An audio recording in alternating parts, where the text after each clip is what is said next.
혹시 이런 생각을 해보신 적이 있으신가요? 왜 나이가 들수록 마음이 더 복잡해지는 걸까? 왜 이렇게 살아왔는데도 마음 한구석이 허전할까? 젊을 때는 바쁘게 달려왔습니다. 가족을 위해, 자식을 위해, 생계를 위해. 그렇게 한평생을 살아왔는데 이제 조금 여유가 생긴 이 시간, 오히려 마음은 더 무겁고 생각은 더 많아집니다. 자식들은 바쁘다고 연락이 뜸하고, 친구들은 하나둘 멀어지거나 세상을 떠나고, 몸은 예전 같지 않고 거울을 보면 낯선 얼굴이 나를 바라봅니다. 이제 내 인생은 뭐지? 남은 시간 어떻게 살아야 할까? 이런 질문들이 밤마다 찾아오곤 합니다. 오늘 저는 여러분께 2500년 전 한 위대한 스승의 지혜를 전하고자 합니다. 그의 이름은 공자. 그가 남긴 가르침은 논어라는 책 속에 담겨 있습니다. 공자는 말했습니다. 군자는 마음이 평온하고 넓으나 소인은 항상 근심에 쌓여 있다. 오늘 이 시간 우리는 함께 공자의 마음 철학을 통해 진정한 평온과 지혜를 찾아가 보겠습니다. 공자는 기원전 551년 중국 춘추시대 노나라에서 태어났습니다. 그 시대는 혼란의 시대였습니다. 전쟁이 끊이지 않았고 사람들은 권력과 이익을 위해 서로를 배신했습니다. 그 속에서 공자는 질문했습니다.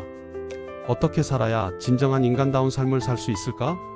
마음의 평화는 어디에서 오는가? 그는 평생을 제자들과 함께 대화하고 가르쳤습니다. 그 대화들이 모여 논어가 되었습니다. 논어는 단순한 책이 아닙니다. 그것은 우리 마음을 다스리는 지혜의 보고입니다. 첫 번째 지혜 배움의 기쁨. 공자는 논어의 첫 문장에서 이렇게 말합니다. 배우고 때때로 익히면 또한 기쁘지 아니한가? 여러분, 이 말씀의 의미를 아십니까? 나이가 들었다고 배움을 멈춰야 한다는 법은 없습니다. 오히려 지금이야말로 진정한 배움의 시기입니다. 어떤 분은 60대에 서예를 시작하셨습니다. 처음에는 붓을 잡는 것조차 어색했지만 한 획 한 획 그어가며 마음이 고요해짐을 느꼈습니다. 어떤 분은 70대에 시 쓰기를 배우셨습니다. 자신의 삶을 돌아보며 시로 남기는 그 시간이 얼마나 소중한지 깨달으셨습니다.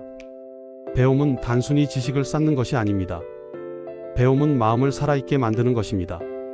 새로운 것을 배울 때마다 우리의 뇌는 활성화되고 우리의 영혼은 젊어집니다. 두 번째 지혜 화내지 않는 마음. 공자는 이렇게 말했습니다. 화를 옮기지 않고 같은 잘못을 두 번 반복하지 않는다. 나이가 들수록 우리는 더 많은 것에 화를 냅니다. 자식이 연락하지 않으면 화가 나고 배우자의 사소한 말에도 짜증이 납니다. 몸이 아프면 세상이 원망스럽습니다. 하지만 공자는 말합니다. 화를 다른 곳으로 옮기지 말라고. 화를 자식에게, 배우자에게, 타인에게 퍼붓지 말라고. 화는 결국 내 마음을 병들게 합니다. 화를 내면 내가 손해입니다. 상대방은 잊어버려도 내 마음은 계속 끌어오릅니다. 그러니 오늘부터 화가 올라올 때 한 번만 멈춰 보십시오. 이 화를 꼭 내야 하나? 이것이 정말 중요한 일인가? 대부분의 경우 그 화는 내려놓을 수 있습니다. 세 번째 지혜 욕심을 줄이는 삶. 욕심이 적으면 근심도 적다. 우리는 평생 무언가를 원하며 살아왔습니다. 더 좋은 집, 더 많은 돈, 더 나은 자식.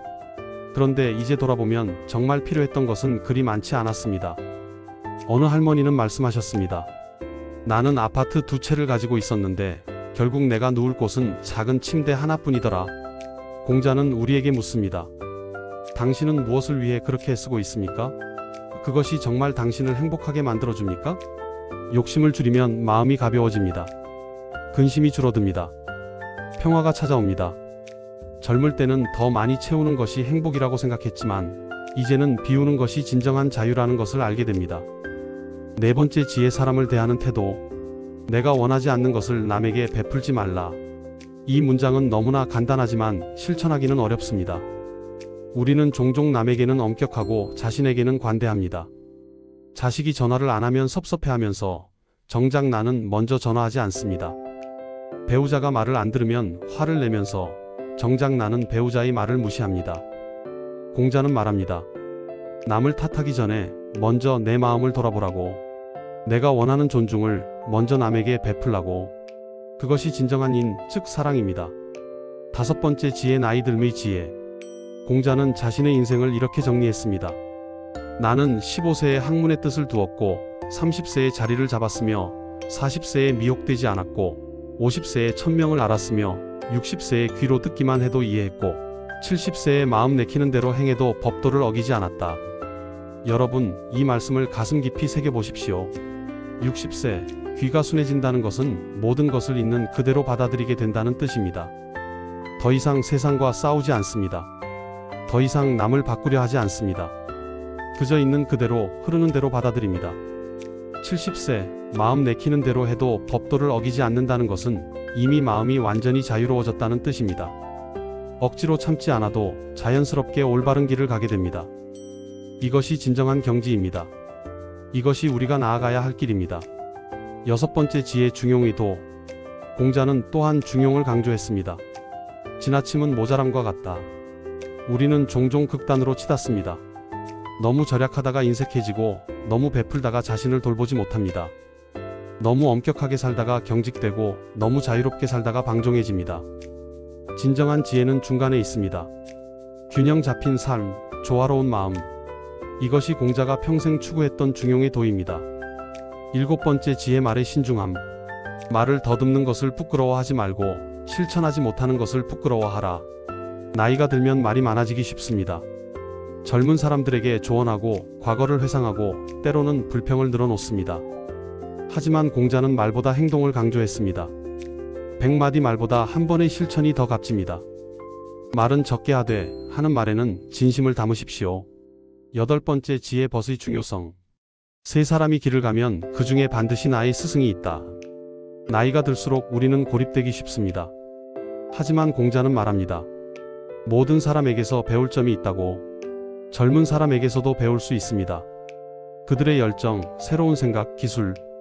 동년배에게서는 지혜와 경험을, 심지어 어린아이에게서도 순수함과 호기심을 배울 수 있습니다. 마음을 열고 세상을 보십시오. 모든 만남이 배움의 기회입니다. 9번째 지혜 근심에 대하여. 근심하지 말아야 할 것을 근심하는 것이 진짜 근심이다. 우리는 종종 아직 일어나지 않은 일을 걱정합니다. 내가 아프면 어떡하지? 그 자식들이 나를 버리면 어떡하지? 그 돈이 떨어지면 어떡하지? 하지만 대부분의 걱정은 현실이 되지 않습니다. 공자는 말합니다. 지금 이 순간에 집중하라고. 오늘 할 수 있는 일을 하라고. 내일 걱정은 내일 하라고. 10번째 지혜 효도의 진정한 의미. 부모를 섬기되 부드럽게 간하고 뜻을 따르지 않으셔도 공경함을 더하고 원망하지 않는다. 이제 여러분은 부모의 입장입니다. 자식에게 효도를 바라지만 진정한 효도가 무엇인지 생각해 보십시오. 자식이 물질적으로 풍족하게 해주는 것만이 효도가 아닙니다. 진정한 효도는 부모의 마음을 이해하고 함께 시간을 보내고 진심으로 대화하는 것입니다. 그리고 이제 여러분도 자신에게 효도하십시오. 자신의 몸과 마음을 돌보는 것, 그것도 중요한 효도입니다. 11번째 지혜 비교하지 않는 삶. 남과 비교하지 말고 어제의 나와 비교하라. 우리는 평생 남과 비교하며 살아왔습니다. 누구는 더 성공했고 누구는 더 행복해 보이고 누구는 더 건강해 보입니다. 하지만 공자는 말합니다. 중요한 것은 남이 아니라 나 자신이라고. 어제의 나보다 오늘의 내가 조금이라도 나아졌다면 그것으로 충분하다고. 12번째 지혜 순간을 사는 지혜. 지나간 일은 말하지 말고 이루어진 일은 간언하지 말며 이미 지나간 일은 탓하지 말라. 과거는 바꿀 수 없습니다. 후회해도 소용없습니다. 중요한 것은 지금 이 순간입니다. 많은 노년의 분들이 과거를 후회하며 살아갑니다. 그때 이렇게 했더라면, 저 선택을 하지 않았더라면.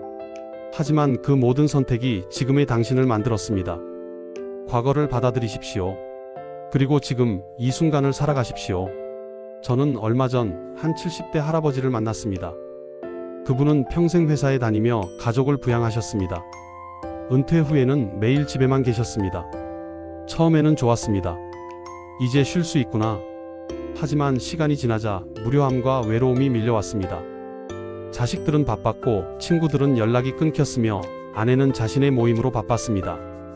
어느 날 그분은 공원을 산책하다가 한 나무 아래 앉았습니다. 바람이 나뭇잎을 흔들었고 햇살이 따스하게 내리쬐었습니다.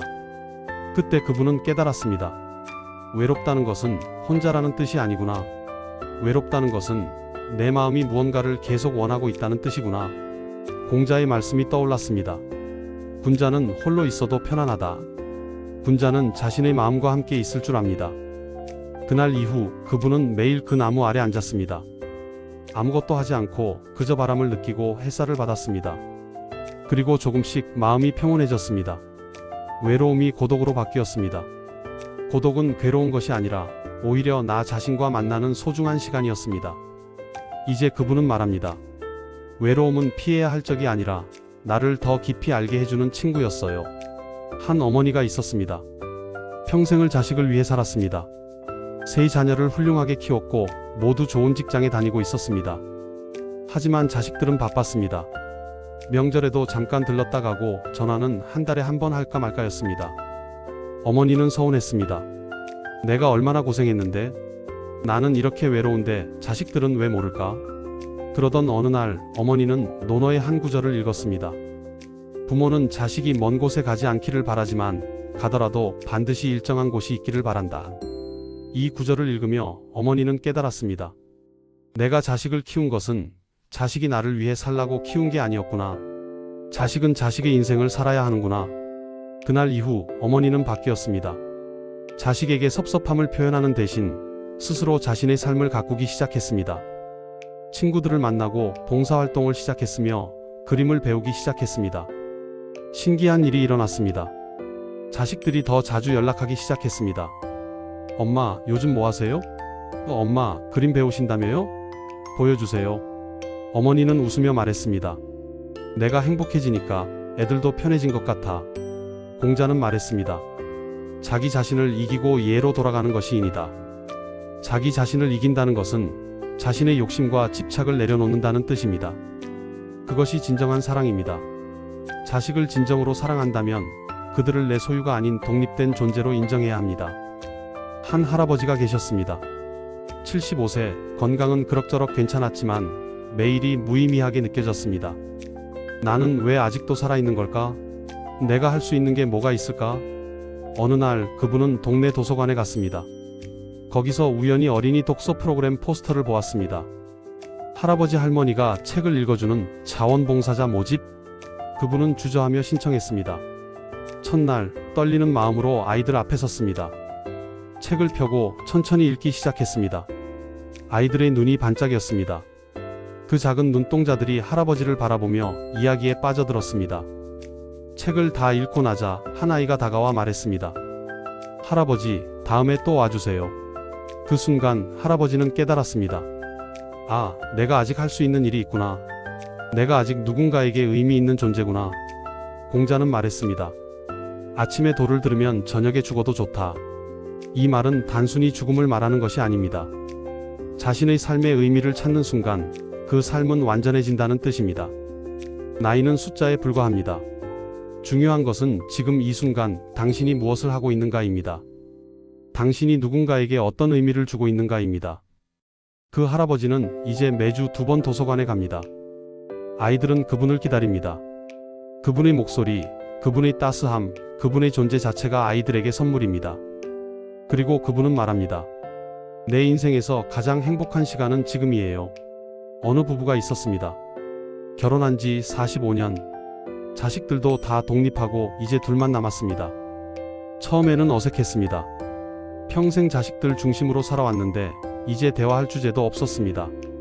함께 있어도 말이 없고 각자 TV만 보거나 스마트폰만 들여다봤습니다. 남편은 생각했습니다. 우리가 사랑했던 적이 있었나? 아내도 비슷한 생각을 했습니다. 어느 날 아내가 옛날 사진 앨범을 꺼냈습니다. 신혼 시절 사진, 아이들이 어렸을 때 사진, 여행 갔던 사진. 둘은 함께 사진을 보며 이야기를 나눴습니다. 이때 기억나? 그때 참 힘들었지. 그래도 행복했어. 그리고 깨달았습니다. 우리는 여전히 함께 있구나. 45년이라는 세월을 함께 견뎌낸 동료구나. 공자는 말했습니다. 배우고 때때로 익히면 또한 기쁘지 아니한가. 벗이 먼 곳에서 찾아오니 또한 즐겁지 아니한가. 부부는 가장 가까운 벗입니다. 그들은 다시 배우기 시작했습니다. 서로를 다시 알아가기 시작했습니다. 이제 그들은 매일 아침 함께 산책합니다. 손을 잡고 걸으며 이야기를 나눕니다. 때로는 말없이 걷기도 합니다. 하지만 그 침묵은 이제 편안합니다. 한 할머니가 계셨습니다. 20년 동안 동생과 연락을 끊고 지냈습니다. 부모님 유산 문제로 싸운 후 서로 얼굴을 보지 않았습니다. 세월이 흘렀습니다. 할머니는 이제 80대가 되었습니다. 건강도 예전 같지 않았습니다. 어느 날 밤 할머니는 꿈을 꾸었습니다. 어린 시절 동생과 함께 놀던 꿈이었습니다. 둘은 손을 잡고 웃고 있었습니다. 꿈에서 깬 할머니는 눈물을 흘렸습니다. 내가 뭘 한 거지? 20년이나 미워하다니. 공자의 말이 떠올랐습니다. 원한을 덕으로 갚으라. 할머니는 떨리는 손으로 전화기를 들었습니다. 동생의 번호를 눌렀습니다. 여보세요? 동생의 목소리가 들렸습니다. 할머니는 울먹이며 말했습니다. 미안해. 언니가 잘못했어. 전화기 저편에서도 흐느끼는 소리가 들렸습니다. 언니, 나도 미안해. 그날 이후 두 자매는 매주 만납니다. 함께 산책하고 함께 밥을 먹고 함께 웃습니다. 할머니는 말합니다. 인생이 얼마 남지 않았는데 미워하며 살 시간이 어디 있어요? 자, 이제 실천으로 넘어가 보겠습니다. 공자의 가르침을 어떻게 우리 삶에 적용할 수 있을까요? 구체적이고 실천 가능한 방법들을 함께 살펴보겠습니다. 매일 아침 눈을 뜨면 5분만 침대에 누워 심호흡을 하십시오. 천천히 숨을 들이마시고 천천히 내쉬십시오. 그리고 스스로에게 물어보십시오. 오늘 나는 어떤 마음으로 하루를 시작할까? 오늘 내가 가장 중요하게 여기고 싶은 것은 무엇일까? 이 간단한 습관이 한 계속 하루를 완전히 바꿉니다. 하루를 의식적으로 시작하게 됩니다. 반응적으로 사는 것이 아니라 주도적으로 살게 됩니다. 저녁에 잠들기 전 오늘 하루 감사했던 일세 가지를 적어 보십시오. 작은 공책이나 수첩이면 충분합니다. 오늘 날씨가 좋았다. 오늘 맛있는 밥을 먹었다. 오늘 아무 아픈 데 없이 하루를 보냈다. 작은 것이라도 좋습니다. 감사는 마음을 치유합니다. 연구에 따르면 감사 일기를 쓰는 사람들은 더 행복하고 더 건강하며 더 오래 삽니다. 마음속에 아직도 풀리지 않는 응어리가 있다면 그 사람에게 편지를 써보십시오. 보내지 않아도 됩니다. 쓰는 것 자체가 치유입니다. 당신을 용서합니다. 나도 용서받고 싶습니다. 이제 이 무게를 내려놓고 싶습니다. 이 글을 쓰는 것만으로도 마음이 풀립니다. 때로는 그 편지를 태우는 것도 좋습니다. 연기와 함께 그 아픔도 날아가는 것을 상상하십시오. 공자는 말했습니다. 원한을 덕으로 갚으라. 원한의 원한으로 갚으면 원한은 끝이 없습니다. 하지만 원한을 용서로 갚으면 그 순간 자유로워집니다. 일주일에 한 번 공원이나 산에 가보십시오. 특별히 무언가를 하려고 하지 마십시오. 그저 걸으십시오. 나무를 만지고 바람을 느끼고 새소리를 들으십시오. 흐르는 물을 바라보십시오. 구름의 움직임을 관찰하십시오. 자연은 아무 말 없이 우리를 치유합니다. 자연은 서두르지 않습니다. 자연은 비교하지 않습니다. 자연은 그저 존재합니다. 우리도 자연처럼 살 수 있습니다. 서두르지 않고 비교하지 않고 그저 존재할 수 있습니다. 집 안의 물건을 하나씩 정리해 보십시오. 더 이상 필요 없는 것들을 과감히 버리거나 기부하십시오. 옷장을 정리하십시오. 3년 동안 입지 않은 옷은 아마 앞으로도 입지 않을 것입니다. 책장을 정리하십시오. 다시 읽지 않을 책은 누군가에게 선물하십시오. 물건을 비우면 마음도 함께 비워집니다. 공간이 생기면 새로운 것이 들어올 여유가 생깁니다. 공자는 말했습니다. 군자는 의에 밟고 소인은 이에 밟다. 진정한 군자는 이익이 아니라 옳음을 추구합니다. 진정한 자유는 많이 가지는 것이 아니라 내려놓는 데서 옵니다. 의식적으로 하루에 한 번은 크게 웃으십시오. 웃긴 영상을 보거나 즐거운 추억을 떠올리거나 거울을 보고 억지로라도 웃어보십시오. 웃음은 최고의 명약입니다. 웃으면 엔도르핀이 분비됩니다. 스트레스가 줄어듭니다. 면역력이 높아집니다. 공자도 유머가 있는 사람이었습니다. 그는 제자들과 농담을 나누고 즐겁게 대화했습니다. 진지함 속에도 유쾌함이 있었습니다. 매일 한 가지 작은 친절을 실천하십시오.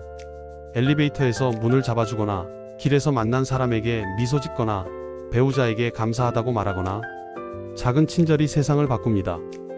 그리고 가장 먼저 당신 자신을 바꿉니다. 친절을 베풀면 당신의 마음이 따뜻해집니다. 공자는 말했습니다. 인을 실천하는 것은 자기 자신에게 달려있지 남에게 달려있지 않다. 친절은 선택입니다. 당신의 선택입니다. 하루 10분 조용히 앉아있는 시간을 가지십시오.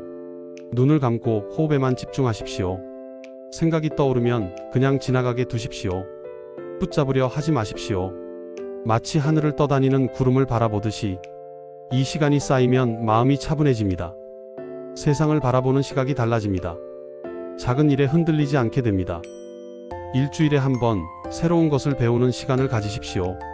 책을 읽거나 강의를 듣거나 새로운 취미를 시작하십시오. 나이는 핑계가 될 수 없습니다. 배움에는 나이 제한이 없습니다. 오히려 지금이 진정한 배움의 시기입니다. 공자는 말했습니다. 배우고 때때로 익히면 또한 기쁘지 아니한가. 배움은 우리를 젊게 만듭니다. 일주일에 한 번 가족이나 친구와 진심으로 대화하는 시간을 가지십시오. 스마트폰을 내려놓고 서로의 눈을 보며 이야기하십시오. 요즘 어떻게 지내? 무엇이 행복해? 무엇이 힘들어? 진심 어린 대화는 관계를 치유합니다. 고립을 막고 연결을 만듭니다. 인생을 계절에 비유해 봅시다. 봄은 청년기, 여름은 장년기, 가을은 중년기, 겨울은 노년기입니다. 많은 사람들이 겨울을 두려워합니다. 추위, 어둠, 죽음. 하지만 겨울에도 아름다움이 있습니다. 겨울은 쉼의 계절입니다. 나무들은 잎을 떨어뜨리고 휴식합니다. 하지만 그 휴식 속에서 다음 봄을 준비합니다. 여러분의 겨울도 마찬가지입니다. 이제는 쉬어도 됩니다. 더 이상 증명할 필요가 없습니다. 더 이상 경쟁할 필요가 없습니다. 공자는 말했습니다. 날씨가 추워진 뒤에야 소나무와 잣나무가 시들지 않음을 안다. 마지막으로 공자의 가장 아름다운 가르침을 전합니다. 사람이 도를 넓히는 것이지 도가 사람을 넓히는 것이 아니다. 여러분이 바로 그 주인공입니다. 여러분의 삶이 바로 그 도입니다. 여러분이 살아가는 매 순간, 매 선택, 매 호흡이 바로 철학입니다. 안녕히 계십시오.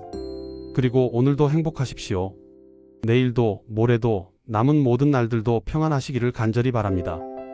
감사합니다.